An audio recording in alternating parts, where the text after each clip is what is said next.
Hey everyone, I'm Ty, and welcome to the channel where fear meets fun.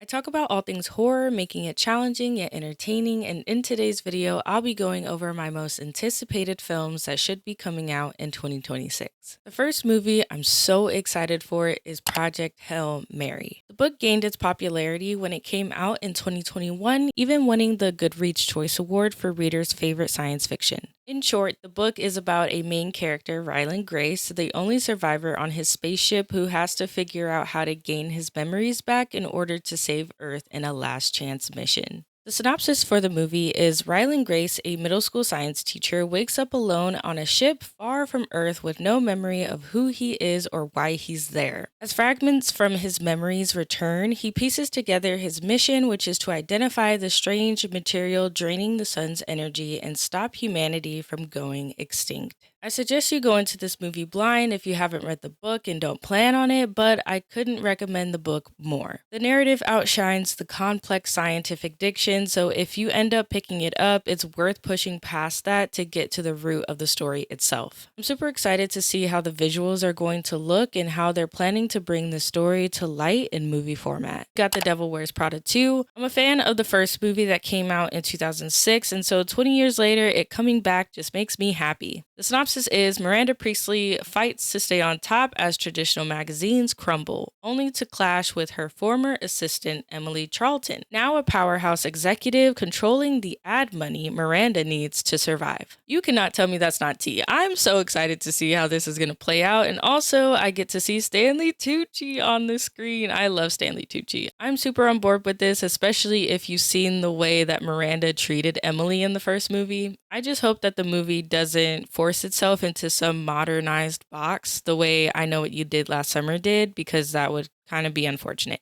Ready or Not, Here I Come has been pretty tight-lipped when it comes to promotion and marketing. I've only seen a couple of pictures here and there teasing the film, but as of December 3rd, we got a trailer of which I'm not going to spoil anything by watching. The synopsis is Grace barely escapes the Ladamus family's all-out assaults when the twisted game shifts to its final level, and her long-lost sister Faith is suddenly thrown into the chaos with her. Now Grace has one shot to survive, protect her sister, and seize the council's high seat. But four powerful families are hunting them, and only the survivor will win.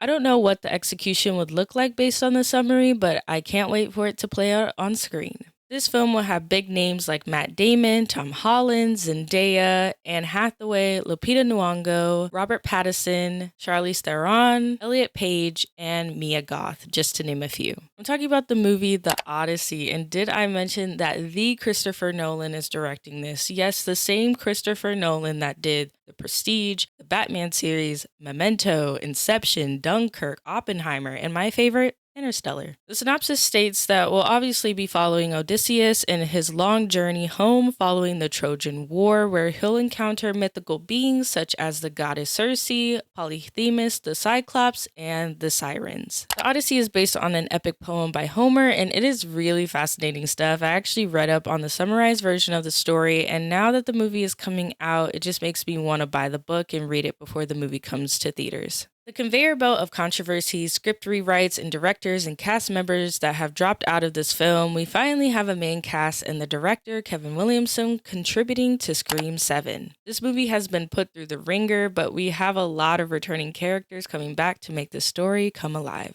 We have the Scream Queen herself, Neve Campbell, who was in every single Scream except Scream 5, Scott Foley from Scream 3, Matthew Lillard from Scream 1996, Scream 2, and Scream 5, Ghostface voice actor Roger L. Jackson, who was in all of the Scream movies, Skeet Ulrich from Scream 1996, Scream 5, and Scream 6, Jasmine Savoy Brown from Scream 5 and Scream 6, and Mason Gooding from Scream 5 and 6, just to name a few. The synopsis is when a fresh Ghostface rises in a peaceful town where Sidney Prescott finally found normalcy, her worst nightmare hits home. Her daughter is now the target. To save her family, Sydney must confront the terror she thought she left behind and end the killings for good. I'm gonna try to remain optimistic about this movie, but I can't say I'm all too excited as I once was before the newer decisions of the franchise itself were made. Regardless, I'll be watching it either in the theaters or on streaming. Evil Dead Burn's synopsis is under wraps, but I feel like I'm one of the select few that actually is excited about this film. I didn't hate Evil Dead Rise, but I know a lot of people have been turned off by that film to continue on. They let a French director direct this film, so I'm hoping for the French film flair on this one, that je ne sais quoi, if you will. Next up, Scary Movie 6. Again, the synopsis is under wraps, but I'm so excited to see what material they pull from. Regina Hall and Anna Faris are back, and we haven't seen them in a scary movie since Scary Movie 4, which came out in 2006. So it's safe to say I will be there when it comes out.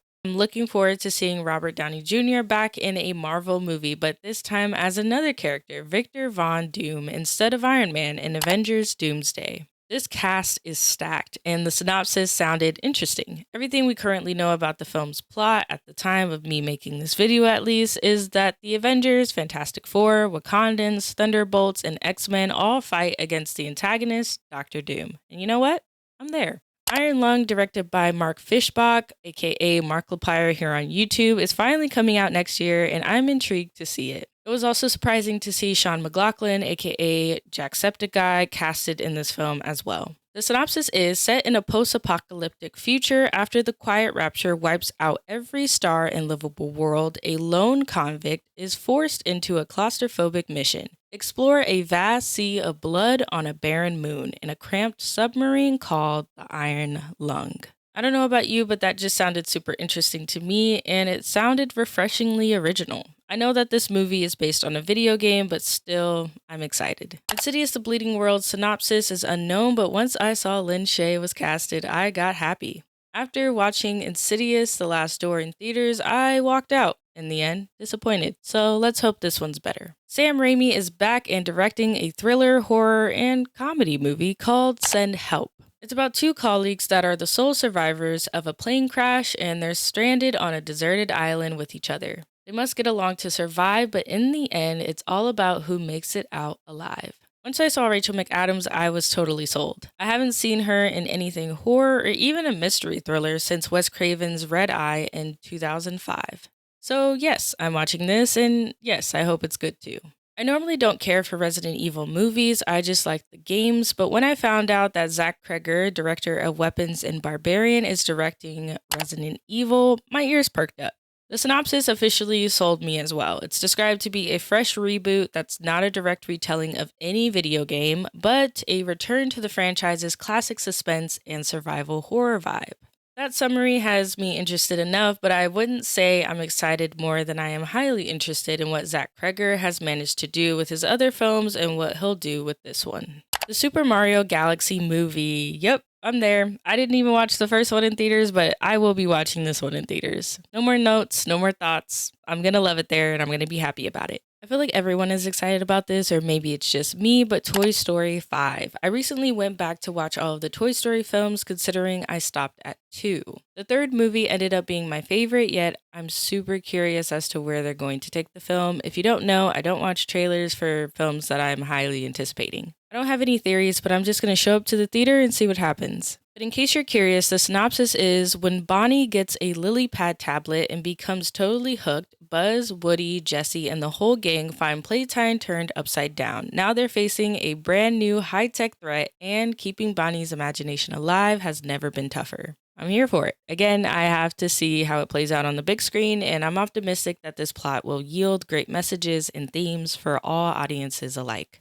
And that's it. That's all the movies that I cannot wait to watch next year. Let me know if these movies are on your radar and what you're excited to see. Don't forget to like and subscribe to the channel, and I'll see you in the next video.